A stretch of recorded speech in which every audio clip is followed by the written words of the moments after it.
Hello guys, welcome to channel 100 days of. आज है day 3 of series HTML। आज हम लोग सीखेंगे टेक्स्ट फॉर्मेटिंग, मतलब बोल्ड्स, इटैलिक्स, अंडरलाइन, ये सब सीखेंगे। ओके, सो स्टार्ट करते हैं। कल हम लोगों ने सीखा कि बेसिक टेक्स्ट मतलब पी टैग क्या होता है, H1 क्या टैग क्या होता है, स्पैन, डिव, ये सब क्या होता है। आज हम लोग टेक्स्ट फॉर्मेटिंग मतलब फॉन्ट के बारे में सीखेंगे वो सब। तो फर्स्ट टैग, सबसे पहला एक होता है बी टैग करके। अच्छा, आज के जितने भी टैग्स रहेंगे ना, ऐसा समझ लो कि मोस्टली जितने भी टैग्स रहेंगे, मोस्टली कैसा भी इनलाइन टैग्स है, इनलाइन एलिमेंट्स। मतलब क्या कि किसी बोल्ड एलिमेंट के अंदर मैं उसको वापरूंगा। जैसे कि अभी यहाँ पे देख रहे हो कि ये बोल्ड एलिमेंट है, उसके अंदर अभी मैं एक टैग है बी टैग, उसको वापरूँ। तो this is the content of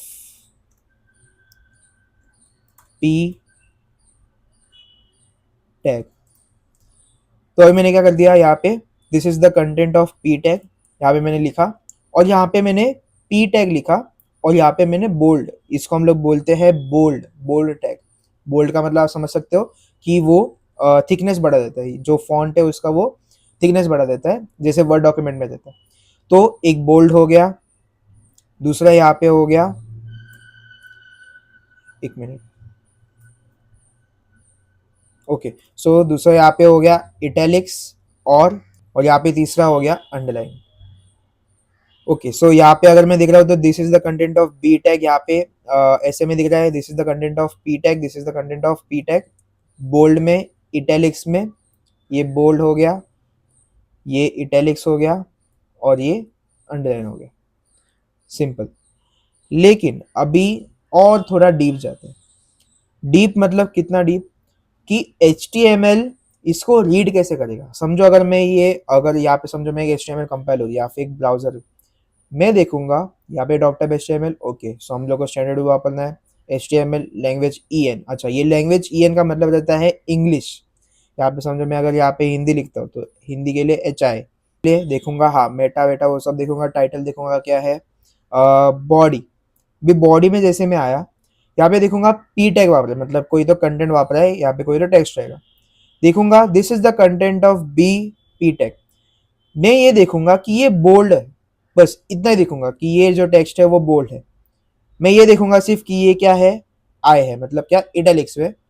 और मैं सिर्फ ये देखूंगा कि ये क्या है, अंडरलाइन में, बस इतना ही देखूंगा। अभी इसके जैसे ही और दो टैग्स है, एक हो गया स्ट्रॉन्ग, एक हो गया एम्फोसाइज। स्ट्रॉन्ग और EM, एम्फोसाइज। सेम इसको ही लिखते हैं फिर से चाहिए तो, this is the content of P tag, this is the content of P tag. ये इसको हम लोग लिखते हैं स्ट्रॉन्ग में, और इसको हम लोग लिखते हैं एम्फोसाइज में। इसको थोड़ा बड़ा करते हैं। Okay, so strong, emphasis. अभी ये क्या कर रहा है, सेम। अभी अच्छा, अभी ये यहाँ पे कर थोड़ा कंफ्यूजन हो रहा है। यहाँ पे मैं क्या करूंगा, एक टैग है BR टैग करके। BR किसके लिए यूज करते हैं, यहाँ पे समझो ये इतना टेक्स्ट खत्म हो गया, फिर यहाँ पे BR का मतलब क्या, मैं कंपाइलर को या फिर किसी भी रेंडरर को बोल रहा हूँ कि इसके बाद जैसे ही ये टेक्स्ट खत्म होगा, यहाँ पे एंटर दबा दे। यहाँ पे कर दे कर्सर को दूसरे लाइन पे लेके जा। तो यहाँ पे देख सकते हैं कि यहाँ पे क्या हो गया, यहाँ पे टेक्स्ट खत्म हो गया। जैसे ही यहाँ पे टेक्स्ट खत्म हो गया, BR टैग यहाँ पे था, एंटर आके यहाँ पे आ गया। सेम इसको अभी यहाँ पे इधर वापरेंगे, BR टैग, BR। ओके, सो अभी हर जगह पे करते हैं इसको BR। तो अभी यहाँ पे ठीक से दिख रहा है कि हाँ, सब जगह पे अच्छे से।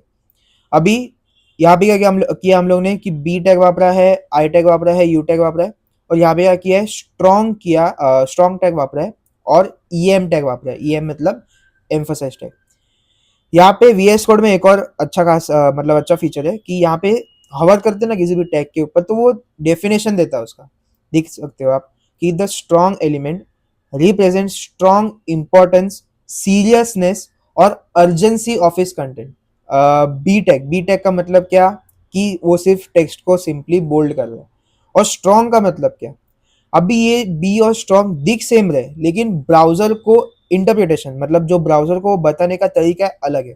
बी टैग क्या बोलेगा, मेरा सिर्फ जितना भी टेक्स्ट है अंदर उसको सिंपली बोल्ड कर दे। स्ट्रॉन्ग क्या बता रहा है कि मेरा जो अंदर का टेक्स्ट है वो थोड़ा इम्पोर्टेंट है, वो थोड़ा वार्निंग टाइप है, मतलब कि ब्राउजर को बताएगा कि थोड़ा इंपॉर्टेंस दे ये टैग को। तो वो क्या करेगा कि ब्राउजर कि हाँ इतना ये जो दिख रहा है वो मुझे स्ट्रॉन्ग दिख रहा है, हाँ मतलब इसको क्या करना है, मुझे इंपॉर्टेंस देना है थोड़ा सा, मतलब अच्छा खासा दिखाना है उसको। तो ये बहुत जगह पे यूज होता है, जैसे कि एआई हो गया, एसईओ सेम, एस मतलब ये सर्च इंजन ऑप्टिमाइजेशन के लिए, और बहुत सारी जगहों पे यूज होता है। सेम इसके लिए एम्फोसाइज, एम्फोसाइज पे थोड़ा हॉवर करते तो दिखता है। तो emphasis element represent stress, emphasis of its content, stress जैसे मैंने अभी यहाँ पे दिया ना स्ट्रेस, स्ट्रेस वर्ड पे कैसे मैंने थोड़ा स्ट्रेस दिया, the EM element represent stress emphasis of its content. बस सेम काम यहाँ पे कौन कर रहा है, ईएम कर रहा है ये। और एक चीज में यूज होता है एसेसिबिलिटी करके, एक मोड रहता है हम लोग के मोबाइल्स में, डिवाइसेस में, लैपटॉप्स में, असेसिबिलिटी मोड। वो ऐसे ही नहीं रहता है, जिसको हियरिंग का प्रॉब्लम होता है, देखने का प्रॉब्लम होता है, बहुत सारे प्रॉब्लम होते हैं, उन लोग के लिए रहता है वो। तो एक समझो यहाँ पे, समझो मैंने यहाँ पे होवर किया, ऐसे किया, This is the content of p tag. This is the content of p tag. तो आपको सुनाई दे रहेगा कि क्या कर रहा है, पीसी जो है, जो ये लैपटॉप है, वो खुद रीड कर रहा है। मैं क्या कर रहा हूँ यहाँ पे सिर्फ सिलेक्ट करके जो This is शॉर्टकट the है उसको content of p tag. वो क्या कर रहा है, इसको रीड कर रहा है। तो इसको हम लोग बोलते हैं असेसिबिलिटी मोड। तो अभी समझो किसी को देखने में प्रॉब्लम है, तो क्या करेगा, सिंपली यहाँ पे कि कोई यहाँ पे जाएगा, वो यहाँ पे ऐसे करेगा, सिलेक्ट This करके is the content of p tag. वो क्या करता है, सिंपली पढ़ रहा है। आपने देखा रहेगा वो लेटेंट लेटेंट में ये समय रहना था, तो उसमें कैसा वो एक स्क्रीन रीडर था, उस स्क्रीन रीडर क्या कर रहा था, सिंपली वो टेक्स्ट को रीड करते जा रहा था, रीड करते जा रहा था, कोई भी वीडियो देख रहा था उसको सिर्फ उसको सुन रहा था, बस उसके लिए होता है।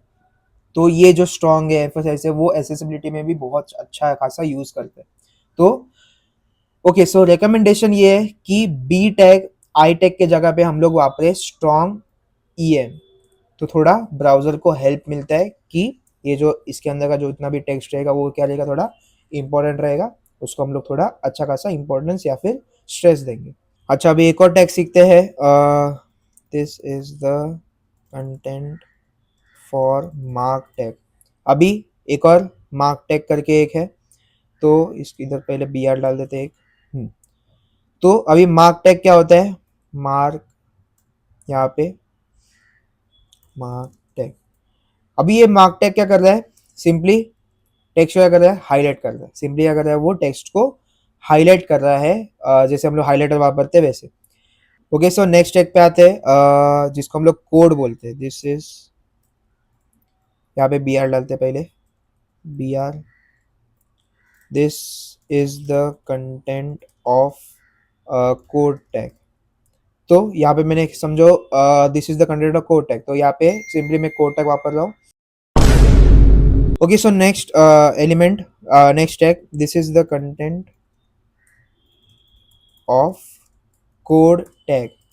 कोड टैग एक नया टैग, कोड, यहाँ पे अगर मैं यहाँ पे लिखता हूँ तो कोड टैग, तो ये क्या करेगा, वो जितना भी उसके अंदर जितना भी टेक्स्ट रहेगा उसको थोड़ा सा कोड के, मतलब कोड के फॉर्मेट में दिखाएगा, जैसे कोड होते हैं। जैसे कि अगर मैं यहाँ पे समझो यहाँ पे लिखता हूँ मैं, for int I is equal to 0, I is less than equal to 0,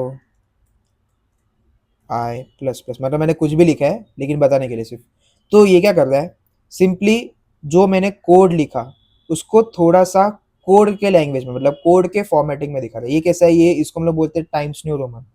ये सिंपल क्या है, ये टाइम्स न्यू रोमन, और यहाँ से जितना भी कुछ है वो थोड़ा सा कोडिंग के फॉर्मेट में दिखा रहा है। यहाँ पे आपको दिख रहा रहेगा कि यहाँ पे देखो ये सेम है, ये और ये कोडिंग के फॉर्म में दिखा रहे। तो समझो मुझे अगर कोई कोड लिखना है या फिर कुछ कोडिंग का लैंग्वेज का कुछ बताना है, तो सिंपली मैं क्या कर सकता हूँ, यहाँ पे कोड का टैग वापर के मैं उसको लिख सकता हूँ। ओके, सो अभी एक रियल वर्ल्ड एग्जांपल देखते हैं। यहाँ पे पी टैग के अंदर स्ट्रॉन्ग, वार्निंग, स्ट्रॉन्ग। अभी ये क्या बता रहा है कि इसके अंदर जो भी टेक्स्ट है वो थोड़ा सा इंपॉर्टेंट है, थोड़ा सा वार्निंग टाइप है, तो इसलिए क्या वापरा हम लोग ने यहाँ पे स्ट्रॉन्ग वापरा है। Next line, never share your password. Password थोड़ा सा इटैलिक्स में किया कि बाबा इसको एम्फोसाइज किया कि शेयर मत करना, क्या पासवर्ड, तो पासवर्ड को ज्यादा एम्फोसाइज किया है, वो आंसर है नेवर शेयर योर का। Next line, use control C, control C मालूम रहेगा कॉपी के लिए, तो यहाँ पे थोड़ा सा मैंने कोड कंट्रोल सी कोड के लिए वापरा। टू कॉपी टेक्स्ट, तो कंट्रोल से किस में लिखा मैंने, कोड के अंदर लिखा दिखने के लिए कि हाँ ये एक कंप्यूटर का कोई तो चीज़ है, कुछ तो प्रोग्रामिंग टाइप का कुछ चीज़ है। और सिंपली यहाँ पे मैंने क्या कर दिया, पैराग्राफ को एंड कर दिया। तो ये सब क्या हो गए, टेक्स्ट फॉर्मेटिंग के टैग्स हो गए। ऐसे बहुत सारे टैग्स हैं, वो उसका मैं चाहिए तो एक डिस्क्रिप्शन में एक पेज डाल देता हूँ जहाँ पे टैग्स आपको दिखेंगे टेक्स्ट फॉर्मेटिंग के लिए। ओके, सो आज के लिए इतना ही। डे 3 में हम लोग ने सिंपली सीखा टेक्स्ट फॉर्मेटिंग क्या होता है, एक्सेसिबिलिटी क्यों यूज करते हैं। अच्छा, इन लोग को हम लोग जो बोलते हैं ना, ये जो स्ट्रॉन्ग हो गया, ईएम हो गया, इन लोग को हम लोग बोलते हैं सीमेंटिक टैग्स। सीमेंटिक्स मतलब क्या, कि एक होता है मतलब ये जो नॉर्मल टैग है, एक होता है semantic tag. Semantic tag basically use करते हैं एक्सेसिबिलिटी के लिए, मतलब क्या कि ब्राउजर को हेल्प करने के लिए, थोड़ा सा मीनिंग देने के लिए टैग्स को। ये क्या है, सिंपली ये जो बी टैग है वो सिंपली क्या करता है, डेकोरेशन के लिए बोल्ड कर देगा, इटैलिक्स कर देगा, ये करेगा, उसको डेकोरेट भी करेगा, प्लस मीनिंग भी देगा कि हाँ ये अंदर का जितना भी कुछ है वो थोड़ा सा इंपॉर्टेंट है या फिर कुछ। तो इसको हम लोग बोलते हैं सिमेंटिक टैग। सिमेंटिक टैग्स थोड़ा आगे हम लोग अच्छे से पढ़ेंगे। तो आज के लिए इतना ही। डे 3 में हम लोग ने सीखा बेसिकली कि टेक्स्ट फॉर्मेटिंग। डे 4 में हम लोग सीखेंगे लिस्ट, मतलब जो हम लोग लिस्ट बनाते हैं 1 2 3 4 ABCD, लिस्ट सीखेंगे, अच्छे से बनाना सीखेंगे, क्या टाइप से लिस्ट होते हैं वो सब सीखेंगे। उसके लिए लाइक शेयर सब्सक्राइब करो, मिलते हैं डे 4 पे।